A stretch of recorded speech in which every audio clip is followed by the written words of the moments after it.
चाहे कुछ भी क्यों न करो, लेकिन मैं राम के नाम को लेना नहीं छोड़ूंगा। उसी समय एकदम हिरण्यकशिपु ने कहा, क्या प्रहलाद तू राम के नाम को नहीं छोड़ेगा? प्रहलाद जी ने कहा, बिल्कुल नहीं छोड़ूंगा। एकदम क्रोध में आकर के हिरण्यकशिपु ने प्रहलाद जी को 18 हाथों के राज सिंहासन से धड़ाम से जमीन पर फजीता और कैसे मारो मारो, मेरे कुल में ये कांटा पैदा हो गया, मेरे कुल में कांटा पैदा हो गया। कुपित भयो यति असुरी पुत्र पृथ्वी पे पट गयो, गर्जन करके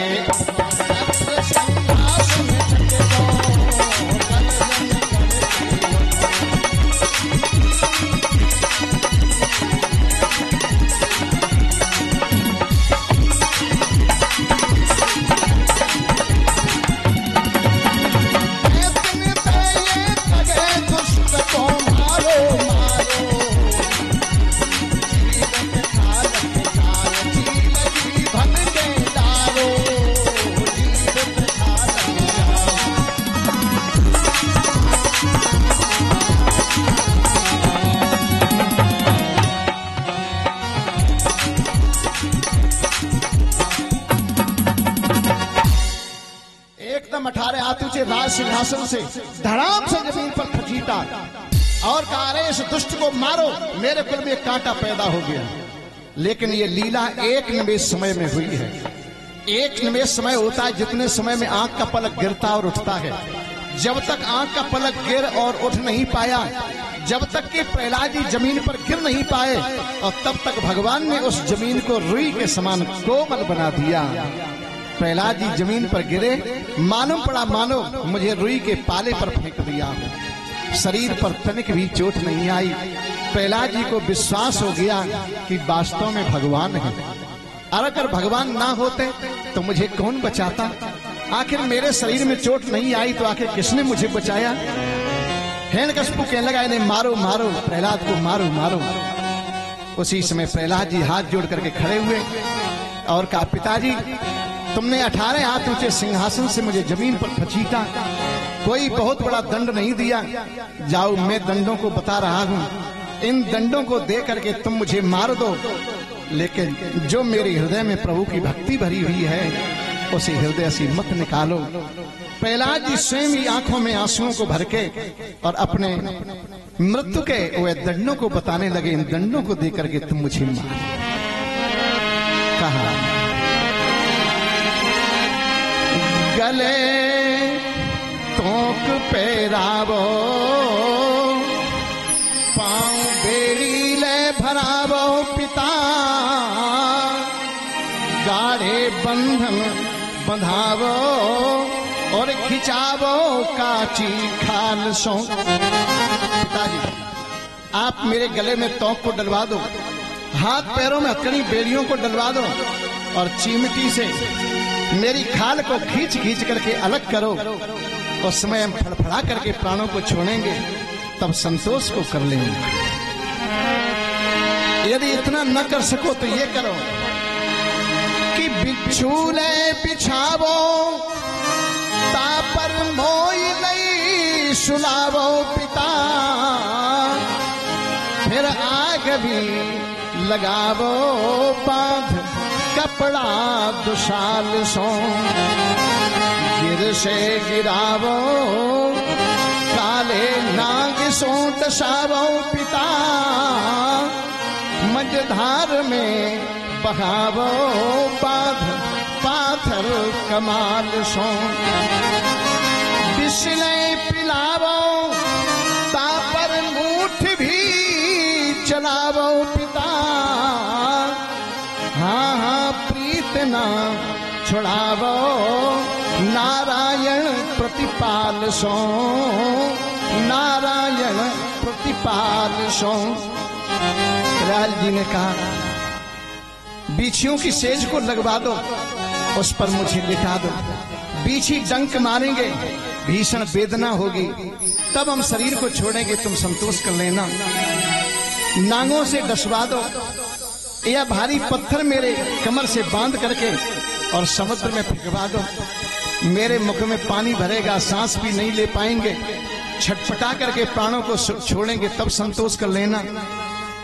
पिताजी किसी में भी तुम विश्वास न रखते हो तो न रखो, तुम्हारे हाथ में इसमें गदा है, इसी गदा को लेकर के तुम और मेरे मस्तक पर प्रहार करो। जब तुम्हारे गदा के प्रहार से मेरा सिर फटेगा और उस समय खून के फव्वारे चलेंगे और तुम्हारे देखते हुए जब अपने प्राणों को हम छोड़ेंगे, उस समय तुम संतोष कर लेना। लेकिन जो मेरे हृदय में प्रभु की प्रीत भरी हुई है, मेरे हृदय से प्रभु की प्रीत को मत निकालो। इतना कह करके प्रहलाद जी आंखों में आंसू को भर करके रो पड़े। लेकिन उस दुष्ट को तनिक भी दया नहीं आई, उस दुष्ट को तनिक भी दया नहीं आई। उसी समय हिरण्यकशिपु ने कहा, अब तो ऐसे दंड देना ही पड़ेगा, क्योंकि इतने दंडों को ये स्वीकार करने के लिए तैयार है, लेकिन ये राम के नाम को छोड़ने के लिए तैयार नहीं है। उस समय हिरण्यकशिपु ने प्रहलाद जी को दंड देना प्रारंभ किया। और क्या दंड देने लगा? दिग्गजैर दंत सूकैश्च अविचाराव पातनहि मायावी संरुधैश्च गर्दानैर भोजन। दिग्गजैर, इसने दिग्गज हाथियों को बुलवाया। महावत से कहा, महावत मेरा बालक जब राम राम कहता हुआ हाथी को जाए तो हाथी को रौंद करके और सूंड में भरवा करके इसे जमीन पर पचटवा देना और पग रख करके इस बालक को वे मसल दे। ये मेरे कुल में कांटा पैदा हो गया। महावत ने कहा, अवश्य में हो। हिरण्यकशिपु का पहला, या तो राम के नाम को लेना छोड़ दे और या फिर हाथी के सामने जाओ। प्रहलाद जी ने कहा, पिताजी मैं हाथी के सामने तो जाऊंगा, लेकिन राम के नाम को लेना नहीं छोड़ूंगा। मरना तो स्वीकार है, लेकिन प्रभु के नाम को छोड़ना स्वीकार नहीं है। जाओ, महावत से कहा, हाथी को रौंदो। प्रहलाद राम राम कहता हुआ हाथी को चल पड़ा। प्रहलाद को मारने के लिए हाथी के अंकुश मारा और जैसे ही महावत ने हाथी को रौंदा, चिंगारता हुआ हाथी प्रहलाद जी पर टूट पड़ा। प्रहलाद जी राम राम कहते हुए गए। क्रोध में भर के हाथी ने सूंड में प्रहलाद जी को भरा, ऊपर लेके गया, जमीन पर फचीटना चाहा, लेकिन बिजली जैसा करंट लगा कि हाथी फचीटना तो भूल गया। हाथी ने प्रहलाद जी को सूंड भर के अपने सिर पर रखा और दो पैरों को ऊपर उठा लिया और हाथी भी नाचने लगा। हाथी भी नाच उठा, प्रहलाद जी को नहीं फचीटा। प्रहलाद जी की हाथी से रक्षा हो गई। दंत सूकैश्च, विचार करने लगा हिरण्यकशिपु कैसे मरेगा। बीछियों की सेज को लगाया। प्रहलाद जी से कहा, जाओ इस पर लेट जाओ। प्रहलाद जी उसी सेज पर लेट गए, करवटों को बदलने लगे। बीछी इतने भोले हो गए कि जब प्रहलाद करवट बदलते हैं तो बीछी मसल जाते हैं, लेकिन एक भी बीछी डंक को चलाता ही नहीं है। एक भी बिच्छू डंक को चलाता ही नहीं है। प्रहलाद जी की उन बिच्छू से भी रक्षा हो गई। इसके उपरांत अब चारा पात नहीं, नाना प्रकार से इसने प्रहलाद जी को मारने की कोशिश की। सर्पों से 10 पाया रक्षा हुई, खान की कोठरी में डाला रक्षा हुई, पहाड़ से गिरवाया रक्षा हुई। जहां पर भी मारने की कोशिश की, प्रहलाद जी की हर जगह रक्षा हुई। तमाम मायाओं का प्रयोग किया, प्रहलाद जी की रक्षा हुई। अंत में विचार करने लगा, अब ये कैसे मरेगा, चलो इसे समुद्र में फेंकवाएं। प्रहलाद जी की कमर से भारी पत्थर को बंधवाया। जल्लादों से कहा, जाओ इसे समुद्र में फेंकाओ। जल्लादों ने प्रहलाद जी को लिया, समुद्र के किनारे पर पहुंचे। जैसे ही प्रहलाद जी को फेंकना चाहा, प्रहलाद जी हाथ जोड़ करके जल्लादों से कहने लगे, जल्लादों हमने कोई अपराध नहीं किया है, हम सिर्फ प्रभु के नाम को लेते हैं, और जिसके कारण मेरा पिता मारने की कोशिश करता है, तो इसलिए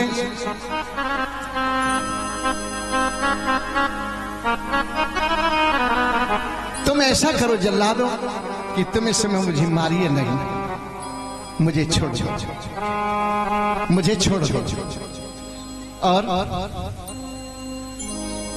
हम राम के नाम को यहीं पर लेंगे। तुम मेरे पिता से जाकर ये कह देना कि मैंने प्रहलाद जी को समुद्र में फेंक दिया, मैंने प्रहलाद जी को समुद्र में फेंक दिया और वह प्रहलाद खत्म हो गया। हम कभी भी लौट करके अपनी राजधानी एरच में नहीं आएंगे। जो झांसी जिला में एरच पड़ता है, यही हिरण्यकशिपु की राजधानी मानी जाती है। और इसके बाद में हिरण्यकशिपु गया था कहां? हरियाणा में। वहां पर भी इसका परिवार चला।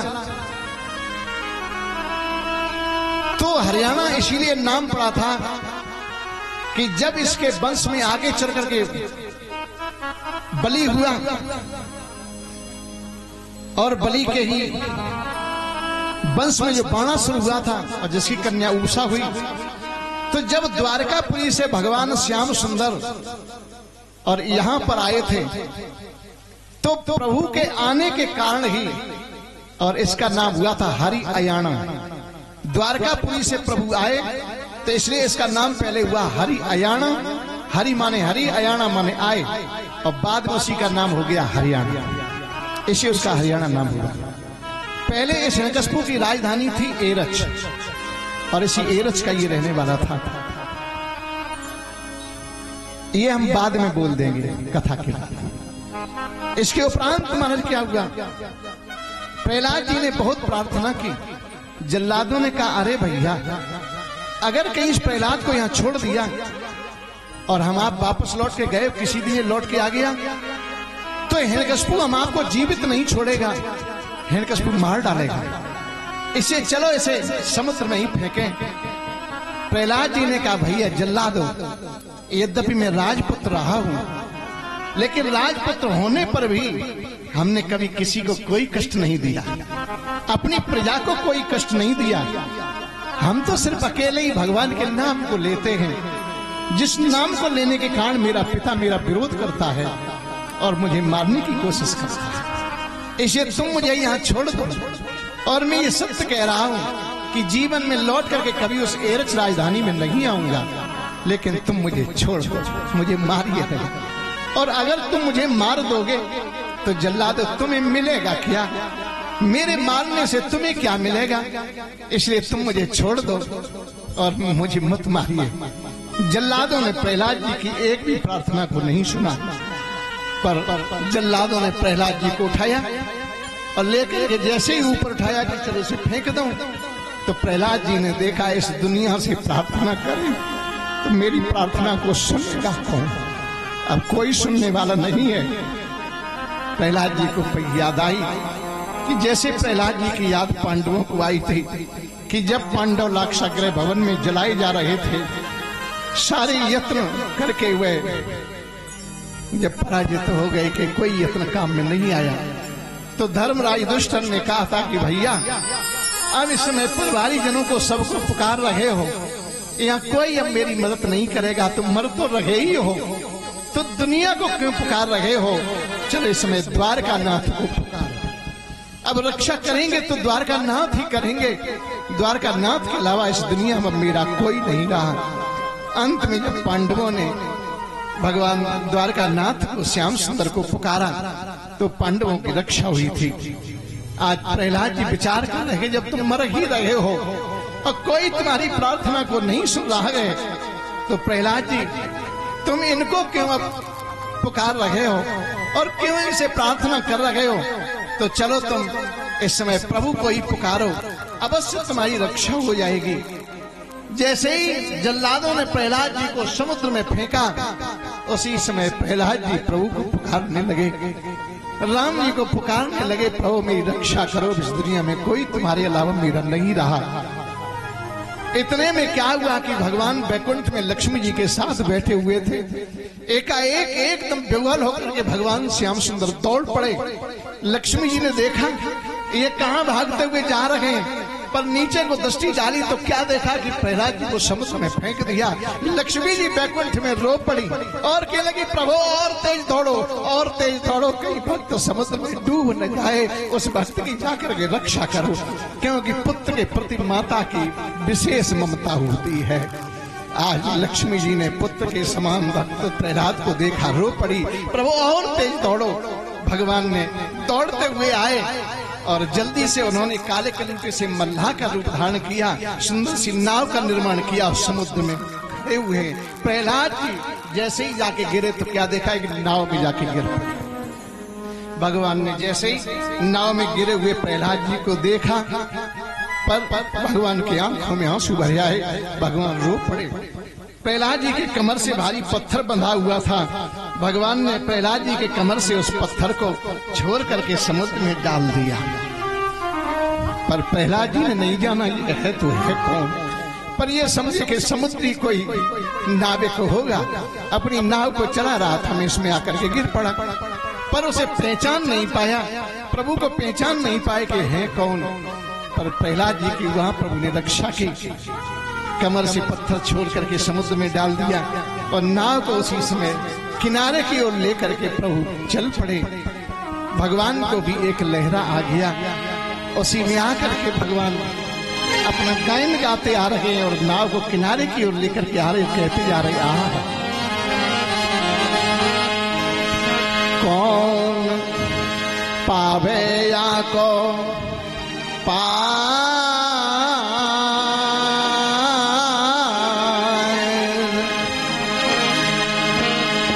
कौन पावे या को